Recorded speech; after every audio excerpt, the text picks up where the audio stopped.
Thank you, everyone. Let me thank the media for covering this, important crushing that we've had in the past. ATVs and mini bikes and motor scooters are a danger to our city, and we've been at this for several years. The purpose is to display that if you are caught in the city, we'll seize and we'll destroy your vehicle. We don't want you riding in the city. It's been a problem for several years, and it's really a danger to our community and so many others. So let me introduce the mayor of the city of Providence, Jorge Elorza, who every day he and I chat about public safety matters, and I can tell you ATVs have been a subject for many years in trying to combat and prevent this dangerous behavior. Mayor Elorza.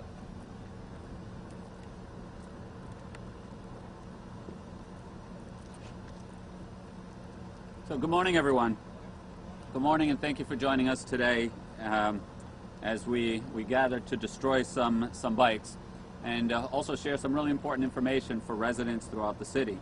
But I also want to recognize many of the partners that we have in this work. I want to begin by recognizing my colleague in elected office, Councilwoman Joanne Ryan. Appreciate you being here.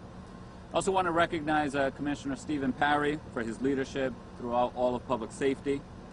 I want to recognize our Chief of Police, Chief Hugh Clements, the best police chief in the United States of America, and we're so proud to have you here in Providence, Chief. And, I know it's been a really tough time for law enforcement, really for some time, but especially lately. But, I want you to know that the residents here in Providence know that our police department is one of, if not the best, and most forward-thinking police departments in the entire United States of America, and we appreciate your leadership of it. I also want to recognize some of the men and women that are here with us today. Commander Tom Verdi, we appreciate your leadership in our police department as well. We have our Superintendent of Public Safety, George Lazarecki. It's great to have you here, my man. I really appreciate everything that you do to support our work in public safety. To all the men and women in the Providence Police Department, and also all the men and women in the fire department. Thank you for all of their work. Look, like many cities throughout the country, we're facing this scourge of these illegal ATVs and dirt bikes. And it's not just that, but folks are getting even more and more brazen as they're driving them through our streets. Not a day goes by where we don't hear complaints from our residents of the brazenness and the lawlessness of many of the folks, oftentimes, or most oftentimes, young people that are riding these throughout our cities. Make no mistake about it. Riding these ATVs and dirt bikes, they're illegal, they're dangerous, and we're not going to tolerate them. So over the past several years, we've been confiscating these, and once we confiscate them, you don't get them back. So if you're riding one of your bikes or ATVs throughout the city, you run the risk of having them being taken away, and we're going to bring them here and we're going to destroy them so that they never find their way back into our streets as possible. One of the points that we want to emphasize today and communicate out to the Providence community is that it's not only when we see them being ridden out in the streets that we can confiscate them. Every person out there, if you know where these bikes are being kept, if a neighbor of yours has these bikes and they're storing them in the backyards, let us know. We will send the police and we will confiscate them. Working with our partners on the Providence City Council, we passed a law here at the city level that allows us to confiscate these bikes. But we need your help. We need everyone's help. We've established a specific hotline that we're asking everyone to please disseminate far and wide. The hotline is 401-680-8ATV. Again, that's 401-680-8ATV, which is also 401-680-8288. You don't just have to see one of these being ridden out in the streets, but many of these bikes, they're being kept in people's backyards. Neighbors throughout our city, we know who they are. So please, if you know who they are, let us know. We'll send the police out there and we will confiscate them. And us confiscating them will keep them from being back on in the street, causing lawlessness and causing danger and even harm to folks in our community. So we all have a responsibility to be part of the solution. And we're asking everyone to please join in, help our police department, and help everyone throughout the city create a safer place. So I salute the Providence Police Department for the work that they've done to address this issue, but we still got a long way to go. We're going to keep working hard until we can ensure everyone that our streets are safe and that they're free of concern for anyone who wants to stay safe. Today, we want it to be a reminder to all the riders out there, every time that you're out there, you run the risk of having your bike or your ATV confiscated, and believe me, it will be destroyed just as these are going to be destroyed. So thank you, everyone. Please dial 680-8ATV if you know where these bikes are being stored, and we'll get on it right away. Well, thank you very much, and I'll hand it back over to the Commissioner. Thank you, Mayor.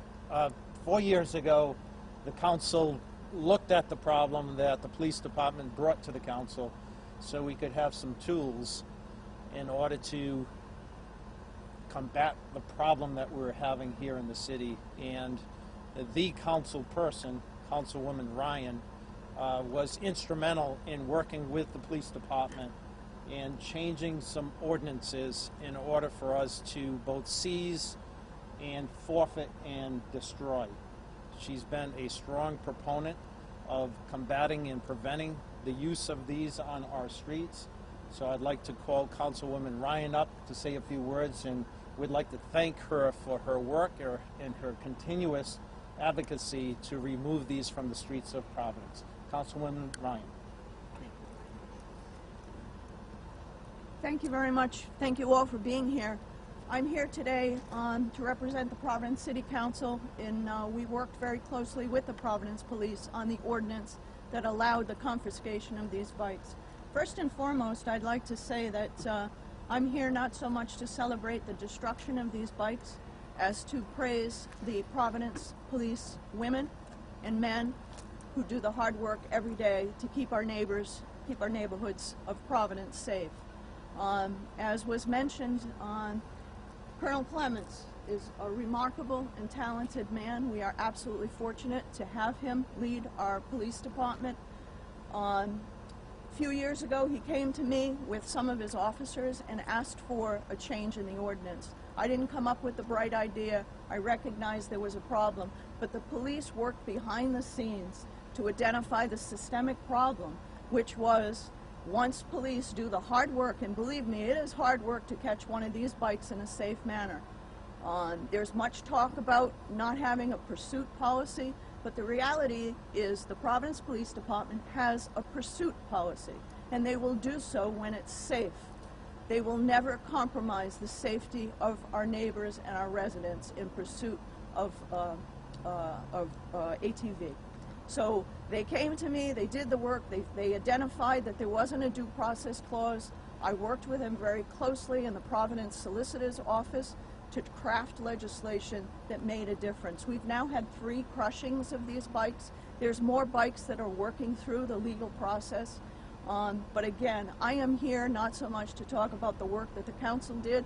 I'm here to praise the Providence Police Department for their hard work. We've made an impact. This is working. We need help from our community to call the hotline, report the ATVs. One of the components that was requested by our police is that if we're able to identify bikes in a backyard or at a location, the police, the law that we wrote allows the police to confiscate those bikes. So we need your help. Call the hotline, report the bikes, and we'll get the job done. And once again, thank you to the proud and brave women and men of the Providence Police Department. Thank you, Councilwoman Ryan. Let me recognize Tim and his dog there. Tim represents CN Wood. That's the machine that's behind us, and one of our operators from DPW will be using that machine to crush these vehicles. So thank you, Tim, for your support in our endeavor here. A man that doesn't need any introduction, Hugh Clements, the Colonel of the Providence Police Department, who's been a Providence police officer for over 3 decades. A passionate person when it comes to public safety, and a passionate Providence police officer and police chief. Colonel Hugh Clements. Thank you for covering this issue today. Thank you, Commissioner. Thank you, Mayor, for your kind words about the women and men who work so hard day in and day out for the Providence Police Department. We appreciate your words and your support. And as well, Councilwoman Joanne Ryan, thank you for your support as well. This certainly is a significant challenge in this community, and we're all in it together. We recognize with all of these major issues, we cannot police our way out of these situations alone. Make no mistake about it. This is a team effort. It's a team effort legislatively with the council. It's a team effort with DPW, with our fleet manager.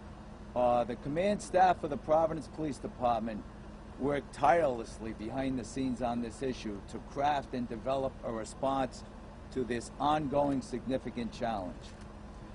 Make no mistake about it. We've all seen it.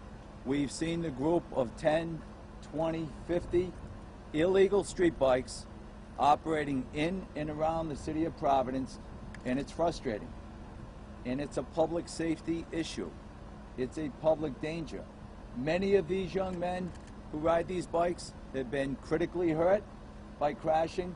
Many have been fatally injured and have lost their lives. They're illegal for a reason. They should not be operated on the streets. However, it remains a significant challenge. So I thank the City Council and the Mayor's office for this drive legislatively to allow today, and we've done it several times in the past, to destroy the vehicles that are captured by the Providence Police. And again, as the Councilwoman identified, this is not easy work. You think about it, when there's 30 or 50 bikes operating on the street, they're all terrain, they're illegal for a reason. They can scoot on a sidewalk, they can scoot down an alley, at no regard for other vehicles, pedestrians, other motorists on motorcycles, and they've injured other people in trying to escape and elude and get away. And as the Councilwoman identified, we don't have a no-chase policy. We have a pursuit policy to go after these vehicles in a safe manner and try not to cause further danger to other members, law-abiding members of this community. So the men and women, I can't praise them enough for capturing 1, 2, or 3 during the course of a night. So here we are today, and I'm thankful we're going to publicly crush 33 of them, not in a punitive way, but to make sure these vehicles are not used again on the streets, causing further public damage, public safety in this community and other communities. And as well, I thank the legal team, the law department of the City of Providence. There's a lot that goes on behind the scenes to get to this point that you're going to witness in just a few moments. So we use the City Department Solicitor's Office and the legal team, and I thank them. We have another 52 seized vehicles in holding. We're ready to put through the process and have another public demonstration and crush those vehicles. So I really believe this hotline will be helpful in getting additional illegal vehicles off the street. And as well, we have other law enforcement tools in our back pocket that we're ready to initiate. We're going to continue taking this challenge head on, and we know we're going to make further headway. So thank you for covering the story, and thank you to the men and women who capture and seize these vehicles. Thank you. Thank you, Colonel. Let me also acknowledge our DPW folks that are behind the scenes. You know, there's 80 or so in queue, 33 that's going to be crushed, another 50 over at the Public Safety Complex. So this doesn't just happen. There's a lot of work behind the scenes, and I appreciate all their support from other departments, and particularly DPW and others that made this possible. So let's start getting ready to crush a few of these bikes here in a safe way. We're going to ask that you remain behind the cones. We'll get you plenty of vantage points for film and photography. But we want to do this in the most safe way for everyone. So Stephen? Where does the hotline ring? Does it go to the police? It goes to the police at our telecommunications. So it is staffed 24/7. Please, I appeal to the community. Call that number, 8ATV or 680-8288. Give us information. Help us remove this scourge and take these vehicles from our streets. We'll all be safe for it. What are you Stephen? crushing today? Are they ATVs and dirt bikes? They're both, yes. As you see, some of these four-wheelers and dirt bikes, we'll take a combination of a bunch of them. It'll be done in a safe way. They'll show you, but they'll be picking up these bikes and then crushing them with that claw, and then they'll put it into that dumpster and then further annihilate it with a greater crush. We don't want to do that out in the open because of debris that may cause in flight. So let's get ready to crush a few of these bikes, and I thank you for this coverage. Unless there are any other questions, we'll proceed. It's probably going to be now rather than later because we're going to. I know that the Colonel touched on the pursuit policy, but how difficult is it to wrangle bikes when they're out in big groups? Yeah. Right on the street, and what can you do about that? Because there's always complaints. So Right. how hard is it to get the bikes here? It's harder than you think. So I do applaud the men and women of the Providence Police. The Colonel and I come in and we see these things in the garage each morning, and it's amazing what they do in order to get these. So, they see them, and they know it's difficult to apprehend. But we have over 100, and we've had over 150 in the past 4 years that the men and women are pretty creative and doing it in a safe way.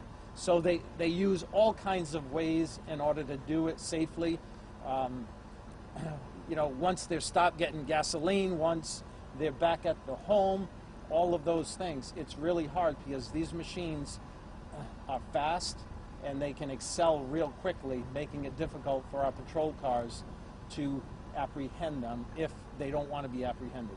Does the city have used or ever used like a drone to figure out where these things have gone, whether it's in backyards or We're using everything possible. We've tried to be creative in all kinds of things, but the best information is from the community.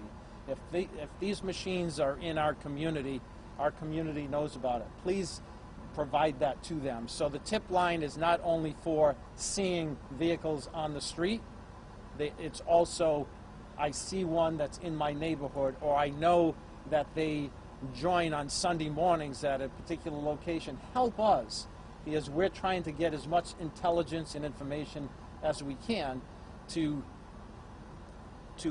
dismantle these groups that may be riding in packs. Thank you, everyone. I'll kick it over to the experts that are going to do this in a safe way.